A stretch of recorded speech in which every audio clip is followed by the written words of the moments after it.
Hey guys, so today you and I are going to talk about seniors. So let's get into it. So the question in question was, Frederick, do you think you are a senior programmer when you stop being afraid of a problem that you have never faced, but you know that somehow you have to solve it? No, I just think that you are probably a person who has faced similar sorts of problems before. You could argue that you're a mid-level software developer, but my terms for seniority is a little bit stricter than this. So just because you know how to do something or know how to solve something doesn't make you a senior, because the way that we think in terms, or let me explain to you how the general population of people in IT think about seniority. Seniority, or being a senior, is an assurance that you know what to do. That is the essence of what is going on when we call someone a senior. And seniority is not based on your emotions or like how long you've been doing things or anything like that. The only reason why we have this ambiguity around how many years you've been working, all of these sorts of things, is because people connect the time that you have spent doing something with the fact that you know what to do. And that is not always true. It's actually far from always true. I've worked with many people who have the title senior, but they don't actually know how to solve a lot of the problems that is expected from a full-fledged web developer, or like a professional grade web developer or software developer. And so there's a mismatch with what they like. They can call themselves seniors. That's fine. You can call yourself a senior right now, but no one in their right mind who knows the work that is being done within IT is going to agree with you.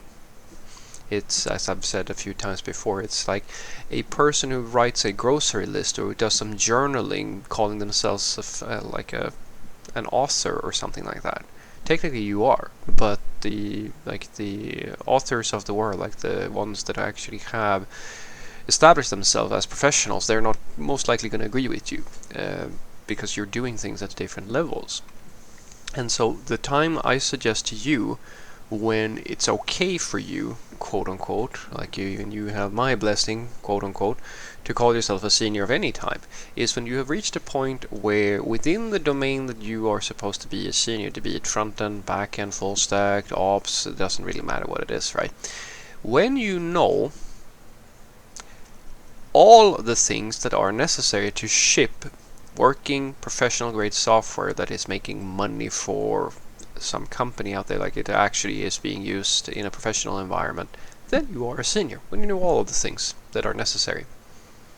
And that means that you know how to write the code, you know how to set up, like you know how to create like the version control system, or like set that up. You know how to deploy it, you know how to test it, you know how to fix it if it's not working in production. All these common things that the software teams are doing every single day in order to make something actually valuable to a company. When you know all of that stuff and you've done it so many times that so as you said, you have this sensation that you're talking about, but you have it for practically all the things that are in the sphere of your responsibility, then you are a senior, my friend. Then and only then, at least in my opinion, you have the right to call yourself a senior software developer, because that means that if you know all of those things, then you don't need to go and ask your coworkers to help you with these arbitrary simple things that are like the same for everyone, sort of, in essence, because you have reached a point where you are basically an assurance, as I like to say. True seniors are an insurance policy. And they're an insurance policy that companies pay for so that they know that the project is going to meet success. It's going to be delivered. It's going to they have someone on hand that is going to be able to handle all the different situations that might occur during the process of delivering. And when you reach that point, then you have reached that senior level, and I can tell you right now, guys, there are some people who never get to that level because they simply don't have what it takes. Like they don't do the sort of work where this is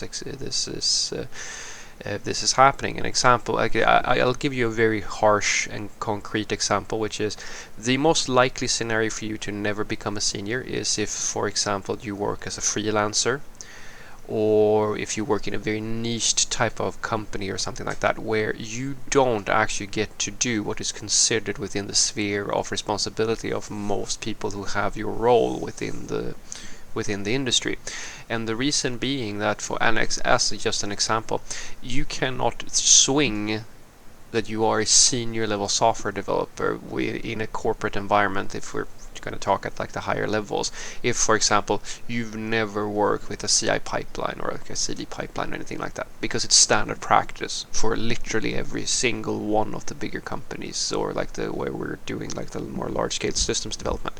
That's not something that you're ever going to need or ever going to use, most likely, if you work primarily with small scale projects for like, small businesses or something like that, where maybe it's just you or maybe one other person is doing the work. I mean, if you are a freelancer, for example, or like a consultant or something like that, and you're working on these larger scale projects, you're going to get exposed to that. So it's not like you never get to be a senior just because you're doing your own thing. That's absolutely not what I'm saying. What I'm saying is that there's a risk that if you do that sort of niched work, you will never reach that level of seniority. And then when you say that you are a senior and you try to get a job within like the mainstream way of doing large-scale systems development and so forth, they're most likely not going to hire you. And you will sit there and you will wonder why. I've been doing this for so many years, and I know so much about, I don't know, React or Java or C# or like something like that. And I go, yes, but there's more to seniority. Seniority doesn't mean that you know one thing so well that you can just solve it if you're not 100% sure how to do it. It means that you know the entire thing. You know how to take responsibility for the entire area of what you are doing, so that the results come. Because nobody cares, as I've said a few times before, guys, nobody cares how many languages you know. Nobody cares how many things and theories and so forth you know. They care about that you are able to produce results within the context of what they're going to put you in. So if you get put into a company and you have 20 years of experience but you can't ship anything, nobody's going to think that, nobody cares what you call yourself. Like, you can throw around senior, but nobody's going to agree with you because you can't adapt to the situation, because you have not truly mastered your role within the IT ecosystem. So what I want you to take away from this is that no, seniority is usually not something that you should be very careful with calling yourself a senior usually, because in essence what I'm telling you is that just because you know how to solve a problem, and it's based on the fact that you've solved similar problems before, doesn't necessarily make you a senior software developer. Usually the way that people think about seniority is, as I've said before, in terms of years. But you have to understand that the reason why they think in terms of years is the same reason why you, for example, expect someone who's in their 50s to have either more money or more personal maturity and wisdom than someone who's 16. It's not a given that that's going to be the case, but it's sort of expected, because you're expected to have progressed further in those amount of years. Same thing for us software developers. If you are a super senior developer with many years of experience, you are expected to be able to produce at a higher level and master a larger range of skills that are necessary to deliver software than someone who's on their first year or second year or third year, etc., etc. And that's the measurement you should use. When you are at a stage in your career where you feel very confident in that you can, from scratch, nothing is prepared for you, set up a project, push it into like a version control system, get it out into production, have users use it, and make sure that you can fix any type of production bugs, etc., etc., and do that in accordance with how most companies are doing it, then you are a senior, my friend. And I promise you, it is not as hard as it sounds. It's just that it requires you to sort of know how to actually do all of these things, and it takes time. It's not something that happens overnight, because then it would be so simple to be a software developer that everybody would be a software developer. Have a great day.